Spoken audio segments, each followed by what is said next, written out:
Hi and hello everyone, Anthony Fantano here, internet's busiest music nerd. Hope you're doing well. Let's talk about my favorite artist on the planet living right now today, Lana Del Rey. Someone whose music I've been covering for years. It's always been positive, never been critical. Every record is perfect. If you see any videos or images of me tearing apart Lana songs or giving them a low score or something like that, it's AI generated and fake. And songs of that length kind of become an issue when vocally you have the personality of a wet paper towel. But on a serious note, I do think creatively Lana has been improving quite a bit over the years. With her most recent release, there's a ton, garnering a 9 out of 10 from yours truly. It was in my top 10 albums of the year, and I think it's her best record yet. And it seems I'm not the only one who thought there were a lot of great moments on this LP, as it gained quite a few Grammy nominations this year too. 5 whole big ones to be exact, but when the 66th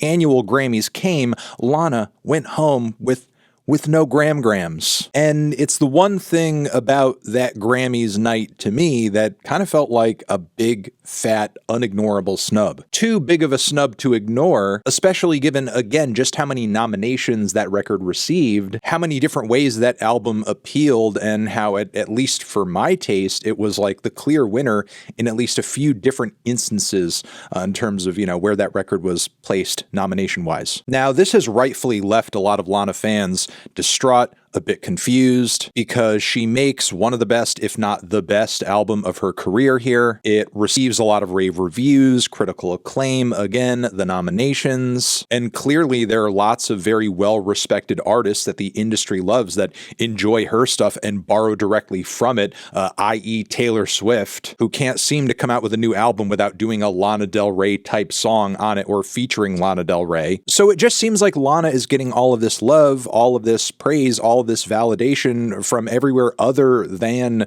the Academy. And you have to kind of wonder, why is that? Well, we have a bit of inside baseball from the website goldderby.com, where users log on to predict things like Emmy and Oscar wins. There was apparently a lot of discourse about the Grammys in the forums over there too. And a well-known user there by the name of Boz, who has thousands of posts on the site, claims to have gotten a hold of an anonymous Grammys ballot from a voter who also went into great detail with the rationale behind their voting choices. Now, this ballot expressed opinions in relation to a myriad of different Grammy categories, but there was one section that specifically addressed Lana vis-a-vis the Album of the Year category. I haven't taken Lana Del Rey seriously as an artist ever since her famous SNL performance, and never will. They also go on to say Boy Genius's record can be considered decent, but I am dissatisfied at how artists like them or Fiona Apple are making such dull music and are seen as the face of rock music,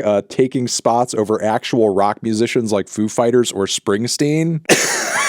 Okay, so this guy's an idiot. But also, how is that relevant to the Album of the Year category? Because that includes records of multiple genres. It could be a rock record, a pop record, a rap record, a whatever. But I digress. Let's rewind back to Lana here. Can't take Lana seriously since the SNL performance, which, by all means, was bad. One of the worst SNL performances of all time. But that was also 10 fucking years ago. And if you know anything about her music and the music industry and the way it's changed and transitioned in the internet age, you know and understand that she wasn't exactly the most stage-ready artist at the time when she was blowing up and did that SNL performance. She was very early on in her career. Her rise due to viral fame was meteoric, and she took a very rare opportunity that very few artists receive, even if she wasn't fully and entirely ready, because who would say no? Because who knows? That chance and opportunity could have never come again. When SNL invites you, it's not like you can just say, hey, like,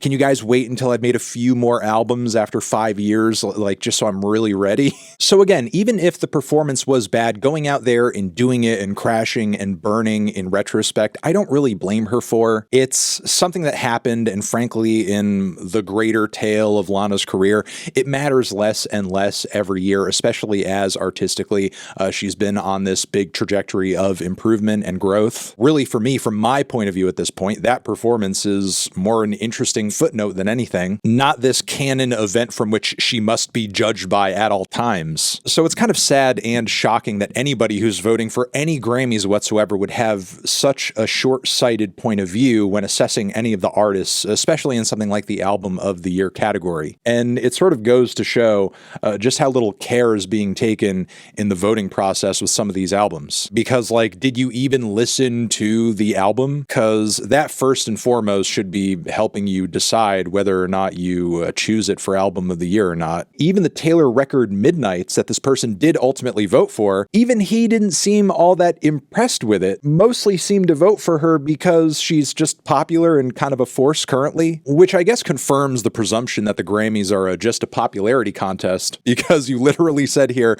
I'm just going to vote for the most popular artist, not the one who made the best album. Now, in a broader view, it is important to remember here that this post, this ballot, is anonymous. It could just be some random thing posted to the internet. And even in the case that this ballot and this opinion is a real thing from a real person who really did vote, it's important to remember that the Grammys, from what I understand, it's not the most transparent thing in the world, are collectively decided via thousands and thousands of voters and ballots. His opinion might just be a drop in an overall much larger bucket, but still it does provide some insight here and illustrates that Grammy voters aren't necessarily going into these choices with any more knowledge or background than anybody looking at it all from the outside. I guess if you want, you can entirely write off some of the artists who are nominated because you think they aren't as rock and roll as Bruce Springsteen, or they did a performance 10 years ago that you didn't like, which is not only obviously unfair on its fucking face, but also